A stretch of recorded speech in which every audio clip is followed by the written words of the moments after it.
लखनऊ के सहकारिता भवन में कर्ण सेवा समिति द्वारा भव्य प्रतिभा सम्मान एवं सामाजिक उत्थान समारोह आयोजित किया गया। कार्यक्रम में देश भर के बोर्डों के 100 मेधावी छात्र छात्राओं को प्रमाण पत्र और ट्रॉफी देकर सम्मानित किया गया। वहीं 50 आर्थिक रूप से कमजोर, सिंगल पेरेंट और अनाथ बच्चों को 10,000 रुपये प्रति छात्र की आर्थिक सहायता प्रदान की गई। सांस्कृतिक प्रस्तुतियों के साथ समाज के 35 वरिष्ठ समाज सेवी, शिक्षक और अधिकारियों को भी शॉल और मोमेंटो देकर सम्मानित किया गया। खेल क्षेत्र में उत्कृष्ट प्रदर्शन पर धर्मेंद्र सोनकर, अरविंद सोनकर, श्रद्धा सोनकर और सुधांशु सोनकर को विशेष रूप से सम्मानित किया गया। मुख्य वक्ता डॉ. रागिनी सोनकर, मुख्य अतिथि शैलेंद्र सोनकर और कार्यक्रम अध्यक्ष डॉ. R.K. सोनकर ने शिक्षा, कौशल विकास और समाज जागरूकता पर प्रेरणादायी विचार रखे। अंत में कार्यक्रम का समापन सामूहिक भोजन के साथ एकता और समाज अपलिफ्टमेंट के संदेश के साथ हुआ। कर्ण सेवा समिति का ये कार्यक्रम हर वर्ष होता है, इस बार भी हुआ। मैं मुख्य वक्ता के रूप में हूँ और हमारे बीच में मुख्य अतिथि के रूप में श्री शैलेंद्र सोनकर जी हैं, जो कि दिव्यांगजन डिपार्टमेंट में जो है ये कमिश्नर हैं, और ये हमारे लिए बड़ा गौरव का विषय है। और समिति जो है बहुत अच्छे से काम कर रही है, समाज को जोड़ने, समाज को आगे बढ़ाने का काम कर रही है। और आज मुझे इसमें कार्यक्रम में आमंत्रित किया, मैं उनका आभार व्यक्त करना चाहती हूँ। I am State Deputy Commissioner Disabilities Court Uttar Pradesh Shailendra Kumar Sonkar. मुझे इस कर्ण सेवा समिति द्वारा मुख्य अतिथि के रूप में इस कार्यक्रम में आमंत्रित किया गया है और इस कार्यक्रम में आके मैं अपने आप को अत्यधिक गौरवान्वित महसूस कर रहा हूं, क्योंकि ये स्पेशली उस कैटेगरी द्वारा, उस समिति द्वारा कार्यक्रम आयोजित किया गया है जिसको कि अभी तक एक डाउन टोडन सोसाइटी में लिया जाता रहा है।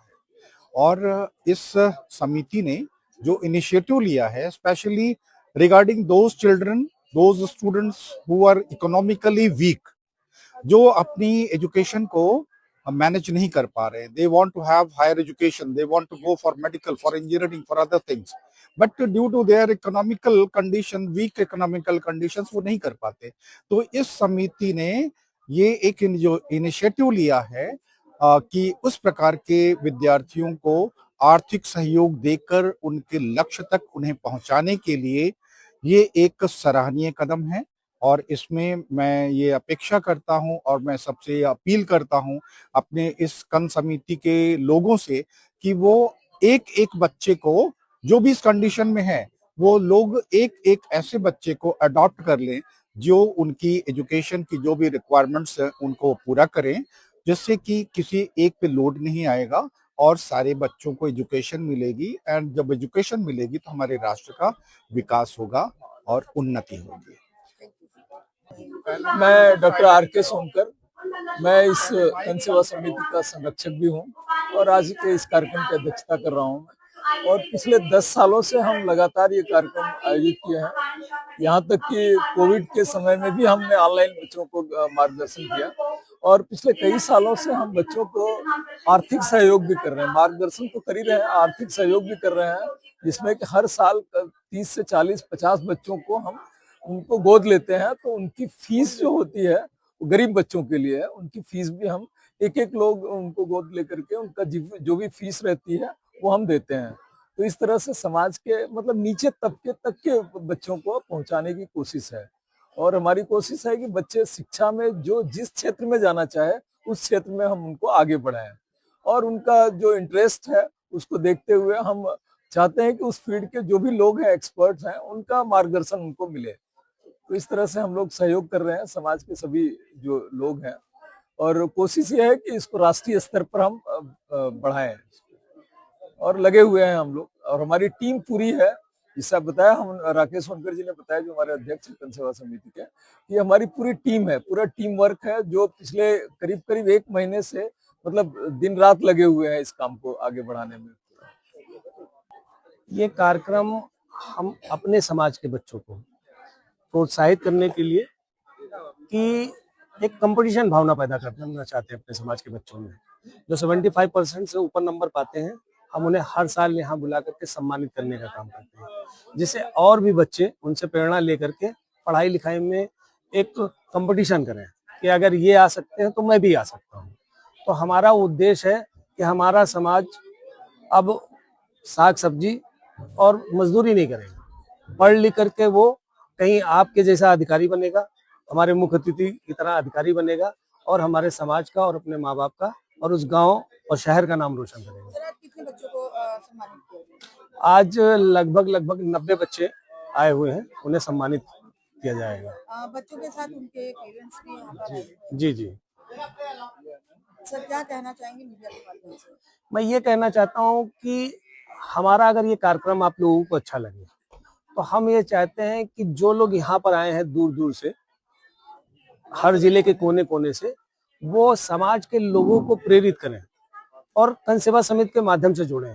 बहुत सारी परेशानियां हैं कि बच्चे गांव में रहते हैं, रूरल क्षेत्र में रहते हैं, उनकी परेशानियों को हम तक आ नहीं पाती हम लोगों तक। हम उनकी मदद करना भी चाहें तो हम किस तरीके से मदद करें। अच्छा, समिति के साथ लोग जुड़े होंगे तो उनकी परेशानियां, उनकी दुख, उनके तकलीफ में हम कन सेवा समिति बढ़ चढ़ करके हिस्सा लेंगे।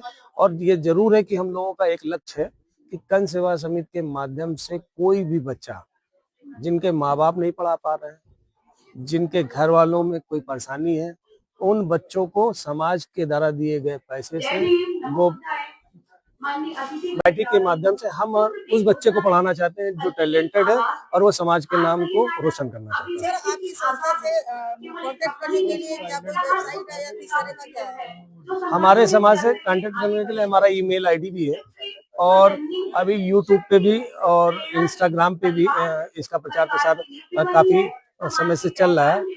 तक मुझे लगता है कल हम लोगों ने एक बाइट डाली थी तो 2.5 लाख लोगों ने उसको देखा भी है, लाइक किया, पसंद किया उसको। सर, आज कितने जिलों से लोग आए? कितने लोग आए? आज लगभग 20-25 जिलों से लोग आए हैं।